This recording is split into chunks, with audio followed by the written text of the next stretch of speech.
Hey guys, Todd Falcone here, and I'm going to kind of go off on this this particular blog post. I'm in my backyard, just got back from a run, and wanted to talk to you. I had a conversation with a client a couple of days ago who came to me asking for advice, and we had a conversation. And he told me, he goes, I don't want to have to call people. I don't want to have to pick up the phone and engage people in conversation. I just want people to come to me. So, you know, the interesting thing though, so you saw the title of this blog post, which is attraction marketing ruined him. In this case, I do believe it did. There goes my air conditioning system, so we got some background noise, but big deal.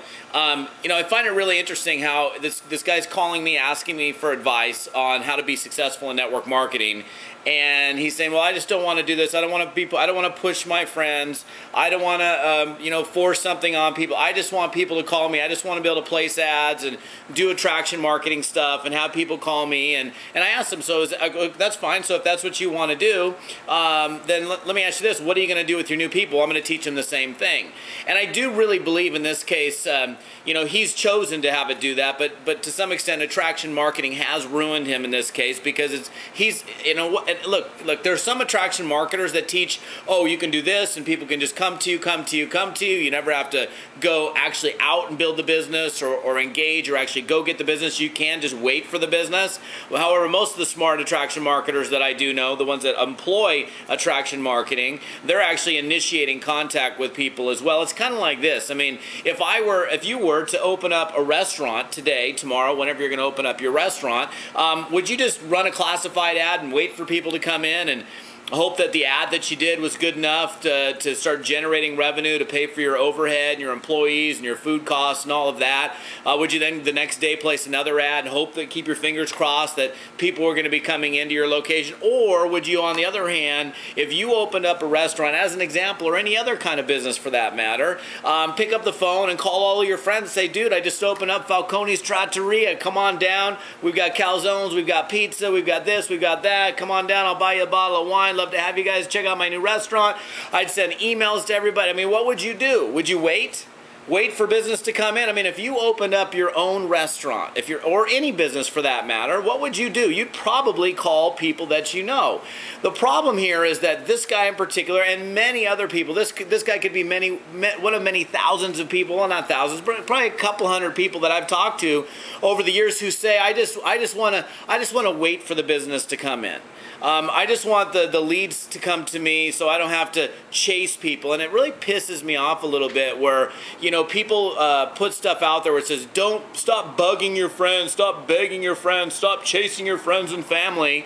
When, you know, you don't have to bug, chase, or do any of that stuff with your friends and family. For me, it's like if I found something really cool, something that I thought I could make some money in, I want to share that with my friends and family and people that I know. I don't need to bug them. I don't need to chase them. I don't need to be all over them, but I'm certainly going to tell them about what I'm doing because that's going to be the fastest way to grow my business. In this case, and in the case of a lot of other people who've gotten involved in this business, you know, they get started in network marketing and they see something about attraction marketing, which, you know, is kind of the path of least resistance if you look at it, right? Okay, wait a minute, this is easier. I can have people coming to me, right? See, that's the whole thing about it. And I'm not being all negative on attraction marketing. If you can employ attraction marketing into your business, then good for you. I do it.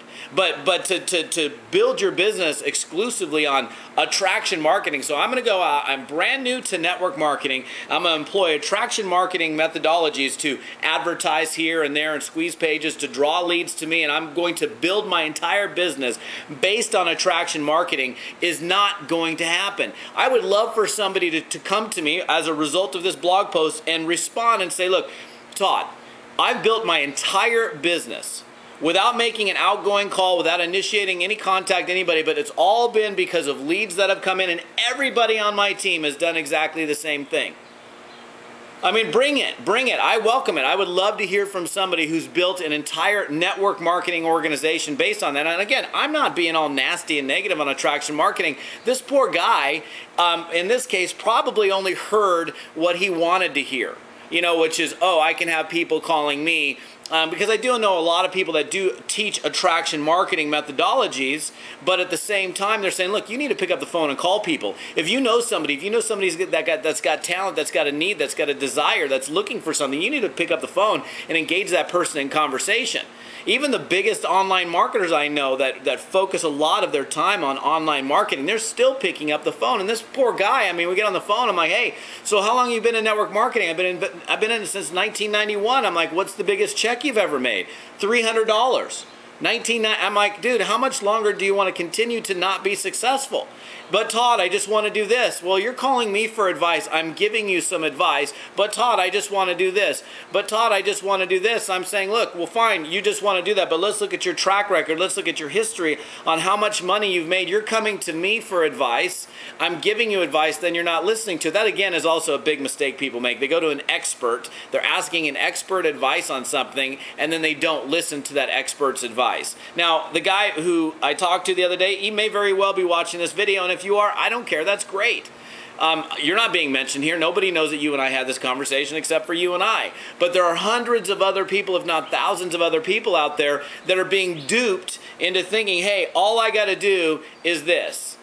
And I don't want to do any of this other. I don't want to do any of this other stuff. And I mean, look, you're not going to build a network marketing business waiting for something to happen. And you know, and again, use it. Use attraction marketing. Use squeeze pages. Do Facebook advertising and SEO and article marketing or whatever you want to do, easy, whatever you want to do, that's fine. That's a great overall piece of the puzzle. But to say, well, I'm not going to do any of this other stuff and I'm going to wait for something to happen, I think is a foolish mistake, because you're going to be waiting for a very, very long time. And I have a good friend of mine, Ray. Ray, I know you're going to watch this video because I love you, man. Ray has had people come to him and they say, hey, well, Ray, you're so good at blogging. I want to build my business. I want to build my business just blogging. And he's like, that's awesome. Go ahead and do it. As long as you're okay with not making any money for the first year. As long as you're cool with not making any money for the first year, go ahead and blog away. But see, most people aren't really okay with that. So they're, wait a minute, wait. Huh? You mean okay, that means you have to talk to people. So just, look, attraction marketing, love it. It's awesome. But you're in a business right now. If you opened up a restaurant today, would you be waiting for people to come in, or would you just call your friends like, dude, I just opened up this Italian restaurant, Falcone's Trattoria, man. It's awesome. We got a great Italian food. Come on over, manja, eat. Let's go. I'd be inviting my friends, and then beyond that, see, that's the cool thing about that, and understand this. I know this is a longer post than I normally do, but I don't care. Here's the deal.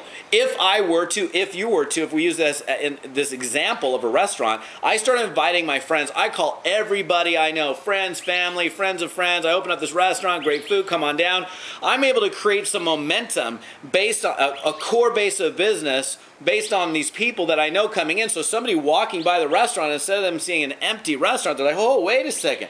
Man, it's a busy park. The restaurant's full. It's a full parking lot. What's going on? Must be good. Let's go in there. And then, of course, you're able to draw in a lot more people. You know you do the same thing. You go by an empty restaurant, you're like, I ain't going in there. But you go to a busy restaurant, you're like, something must be right in there. So think about that in the context of your network marketing business. I got to go take a shower. I got stuff to do. We'll see you on another post. Bye-bye.